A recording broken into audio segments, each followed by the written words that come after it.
É, meu sonho tá se realizando, né? É mesmo, é? O cara que eu tô fudido. Você tem um sonho? Todos nós temos, né? É. E aí, como é que tá a família? Nenê?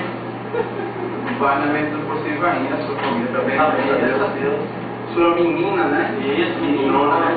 Tá tranquilo, ó, graças a Deus. Ok.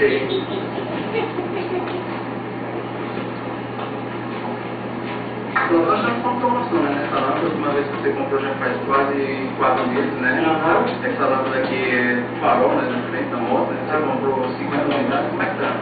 Cara, tem bastante ainda, eu comprei 50, né? Ó, canetinha aí, né? Pra Canetinha.